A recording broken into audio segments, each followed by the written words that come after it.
안녕하세요. AMPM 글로벌 한슬기 임채린 마케터입니다. 자, 메타 광고 처음 하시는 분들 보면 제일 많이 헷갈려 하시는 게 이거예요. 바로 새 캠페인 만들기에서 트래픽을 써야 할지 아니면 판매 캠페인을 써야 할지인데요. 캠페인은 목적에 따라서 선택이 달라지고 캠페인 선택이 틀리면 학습부터 어긋나요. 오늘은 이걸 이론 말고 실제 운영 기준으로 설명드리고 그 다음에 판매 캠페인 실제 세팅 화면까지 바로 들어가 보도록 하겠습니다.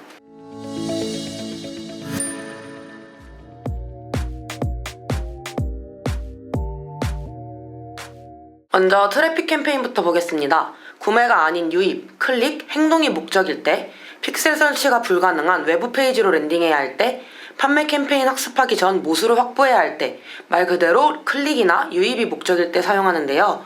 첫 번째 예시로는 인스타그램 팔로우 수 증대가 있습니다. 예를 들어서 내 인스타그램 계정에 팔로워를 늘리고 싶다.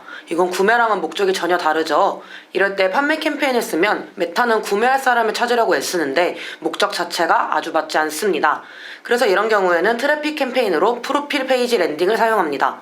두 번째 예시로는 네이버 예약 페이지로 랜딩해야 할 때입니다. 네이버 예약이나 스마트 플레이스 페이지는 기본적으로 메타에서 제공하는 픽셀 설치가 안 됩니다. 킵그로우 같은 유로 솔루션으로 픽셀 연동을 하지 않으면 판매 캠페인은 아예 전환 신호를 받지 못해요. 그래서 이런 구조에서는 판매 캠페인이 아니라 트래픽 캠페인으로 유입을 가져갑니다. 병원, 피부과, 헬스장, 미용실 이런 오프라인 예약이 필요한 업종에서 트래픽 캠페인을 많이 쓰는 이유가 이겁니다. 마지막으로 세 번째 예시는 구매가 목적이긴 하지만 모수가 너무 부족한 상황일 텐데요. 구매 전환이 목적이긴 한데 판매 캠페인만 돌리기엔 학습이 안 되는 경우가 있죠. 하루 구매가 한두 건에 그치는 등 픽셀 데이터가 거의 없는 상태에서 판매 캠페인만 돌리면 머신러닝은 학습 제한에 걸리게 됩니다.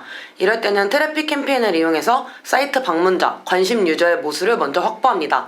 그리고 그 모수를 가지고 판매 캠페인으로 넘어가는 방식을 이용하게 됩니다. 반대로 목적이 명확하게 구매고 픽셀도 정상적으로 설치가 돼 있다면 이때는 판매 캠페인을 씁니다.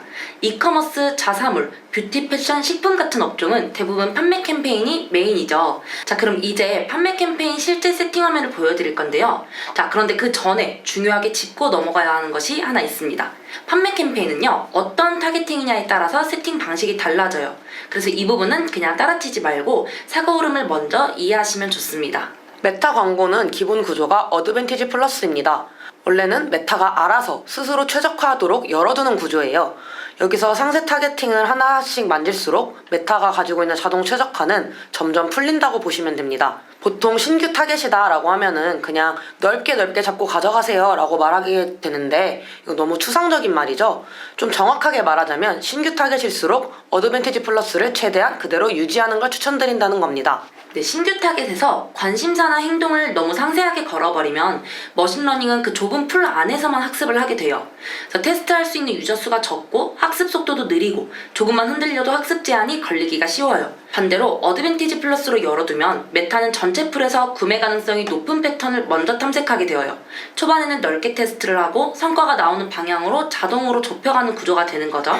그래서 어드밴티지 플러스는 아무에게나 막 뿌리는 것이 아니라 메타가 우선순위를 정해가지고 노출을 해요. 그래서 신규 타겟 판매 캠페인에서는 어드밴티지 플러스는 기본값으로 유지, 상세 타겟팅은 최소화, 성별이나 지역처럼 정말 꼭 필요한 조건들만 설정을 해줍니다. 이 단계에서는 내가 정답을 정하는 게 아니라 메타가 정답을 찾게 해주는 단계라고 좀 보시면 돼요. 네, 이렇게 신규 타겟 판매 캠페인 구조를 봤고요. 실제 운용에서는 신규 타겟만 단독으로 돌리는 경우는 거의 없습니다. 보통은 신규 타겟과 리타겟팅을 나눠서 동시에 운영하곤 하는데요.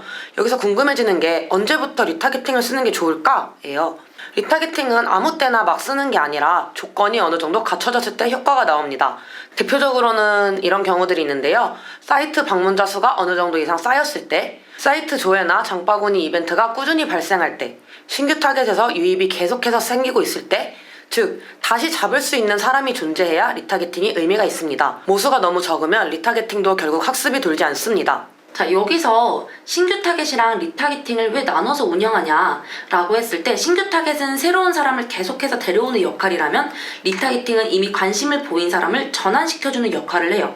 그래서 이 두 개를 한 캠페인에 섞어버리면 메타가 어디에 집중해야 할지 헷갈리게 되어요. 그래서 실무에서는 신규 타겟 캠페인, 리타겟팅 캠페인을 아예 분리해서 운영을 하고요. 여기에 추가적으로 상세 페이지 조회 캠페인으로 트래픽 캠페인을 통해서 추가적인 모수 확보를 하게 됩니다. 그래서 제가 실제로 좀 많이 쓰는 리타게팅 구조 하나를 예로 들어볼게요. 저는 보통 리타게팅은 이렇게 가져가는데요. 최근 180일 동안 조회한 사람, 그리고 장바구니에 담은 사람, 구매 이용자들, 그리고 최근 30일 이내 구매자는 제외를 해주고요. 조회 또는 장바구니 유사 타겟 10% 확장을 해주고 있습니다. 자, 이 구조에 대한 부분은요. 실제로 지금 세팅을 보여드리면서 좀 추가적인 설명을 그 이후에 드리도록 하겠습니다. 네, 여기는 캠페인을 만들 수 있는 화면인데요. 만들기를 눌러 캠페인을 생성해 보도록 하겠습니다. 저희는 지금 판매 목적이니까 캠페인 목표를 판매로 설정해 줍니다. 들어오면 캠페인 이름부터 설정하게 되는데요.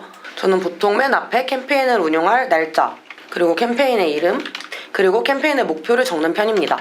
이름 설정 후 예산을 선택하게 되는데요. 캠페인 예산과 광고 세트 예산이 있는데 저희는 우선 캠페인 예산으로 두고 보도록 하겠습니다. 캠페인 예산은 기본적으로 1일 예산으로 선택되어 있는데요.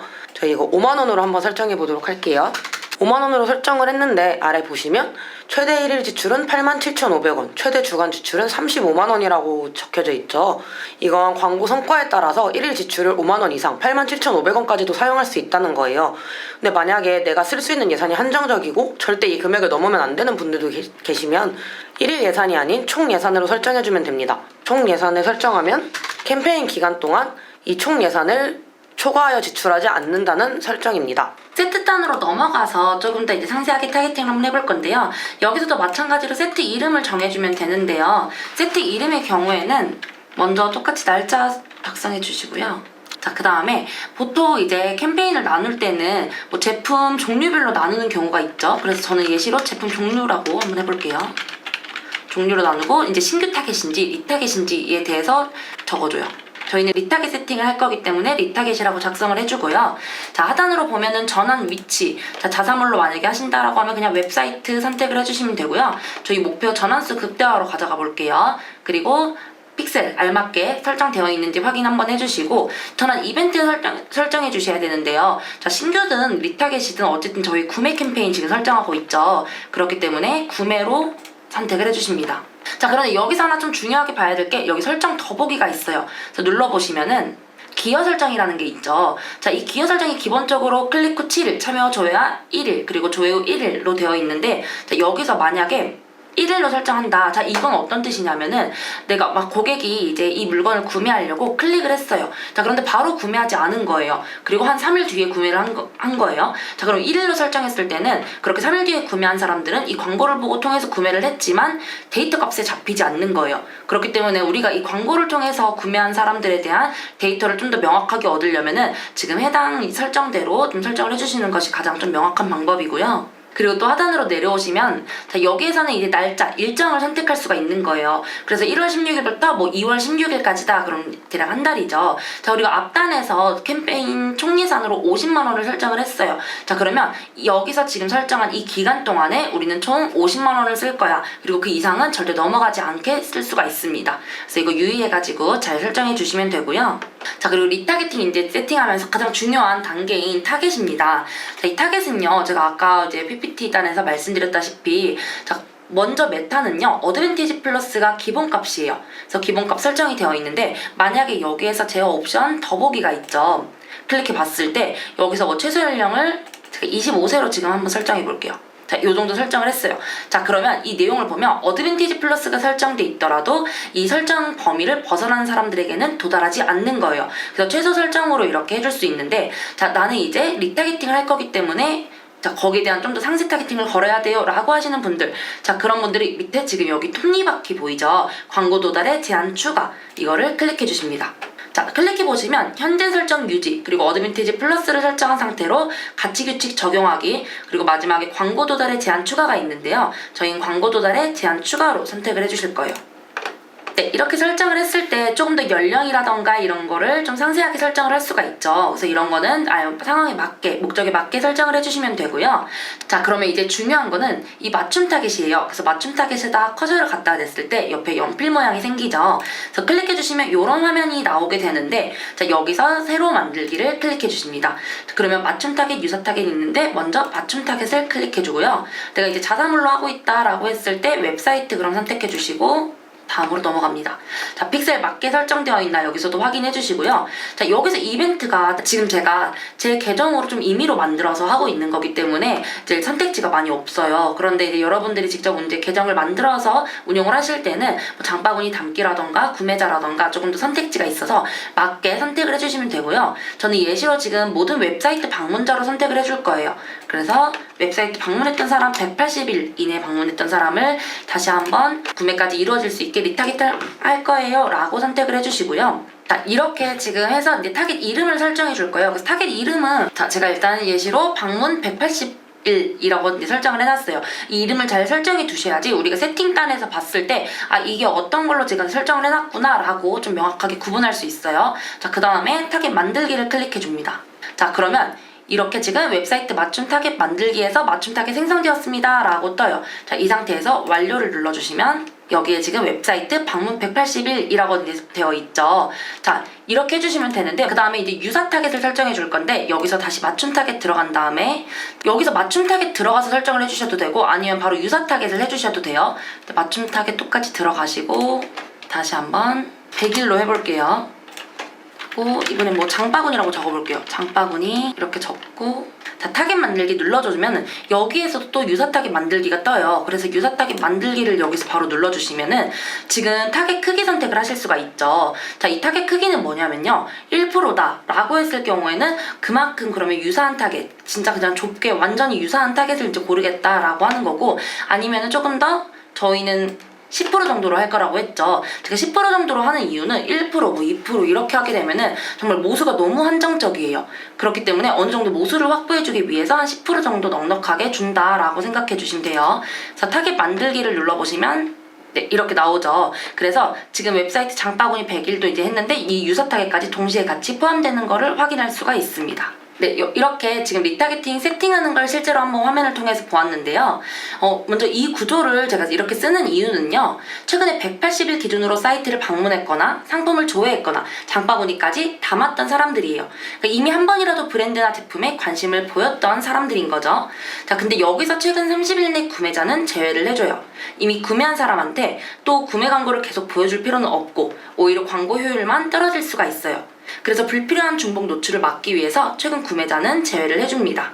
자, 그리고 여기에다가 조회나 장바구니 기반 유사 타겟 10%를 같이 섞어주는데요. 이건 완전 신규도 아니고 완전 리타겟도 아닌 중간 단계 확장 타겟이라고 봐주시면 됩니다.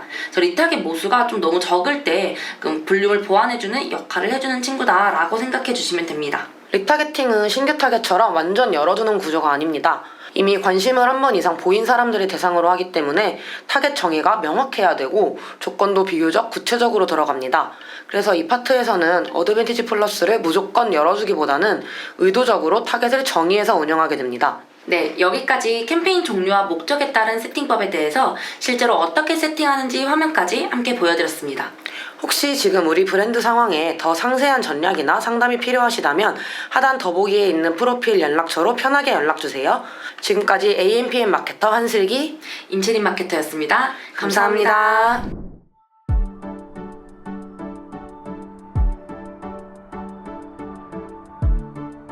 구독과 좋아요는 컨텐츠 제작에 힘이 됩니다.